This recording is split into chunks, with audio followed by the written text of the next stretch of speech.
So we've got some very dry weather on tap the next couple of days, and we're also expecting some gustier breezes too. I mean, today has been dry and breezy, but tomorrow and Wednesday especially. So we do have a fire weather watch up for almost all of southern New England. This includes all of western Mass. Now, if we see this get elevated, then it looks like we'll be bumped up to a red flag warning those 2 days. And that just means conditions are ripe for brush fires to quickly develop and spread.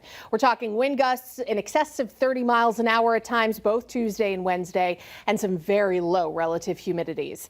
So taking a look at some current temperatures right now, it's nice and warm. It's pleasant. 75 in Springfield, 73 in Boston, some low 70s to our north.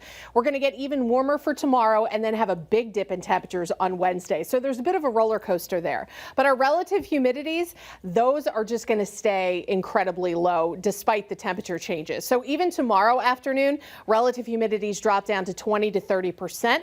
We have a little cold front that dips down south, but it barely brings a drop of rain for Tuesday night. Then for Wednesday, humidities get even lower. By the afternoon, relative humidities, we're talking 10 to 20%. So some very, very dry air. And breezes, again, will be on the gusty side. Tomorrow out of the south and west up to 30 miles an hour. Wednesday more out of the north-northwest with gusts up to 30 to 35 miles an hour. Then Thursday and Friday, high pressure builds in and takes over, and that'll bring some lighter wind and full sunshine. Now, taking a look at the radar, there is that cold front that's lingering off to our north. It doesn't come through until tomorrow night. There's a couple of showers up around southern Canada, but we are not expecting any wet weather with the passage of this front. So taking a look at your 24, some scattered high clouds around, a little hazy out there with the wildfire smoke.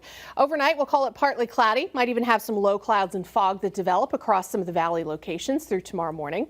Tomorrow we'll have a good deal of sunshine, but I do think the wildfire smoke thing is going to be a bit of an issue tomorrow in terms of sky cover, and we'll talk about that in a little bit. Temperatures, though, are warming up fast, and we should end up in the low 80s throughout the Pioneer Valley for tomorrow afternoon, with some middle to upper 70s in the hill towns. Now, cloud cover starts to increase tomorrow evening as that cold front begins to dip down from the south, from the north. But as you can see, no wet weather. It pretty much all falls apart. So the rain that we desperately need looks like it's not coming our way anytime soon. Most of this week, if not all of this week, will be bone dry.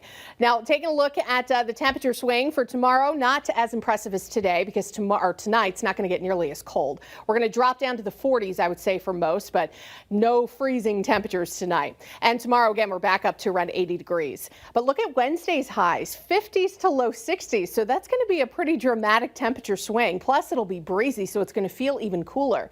Then Wednesday night, there is the threat for frost or even a freeze.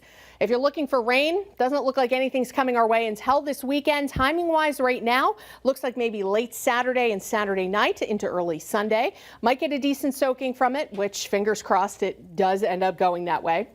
Then we go back to a stretch of mild sunny weather. Chris, back to you.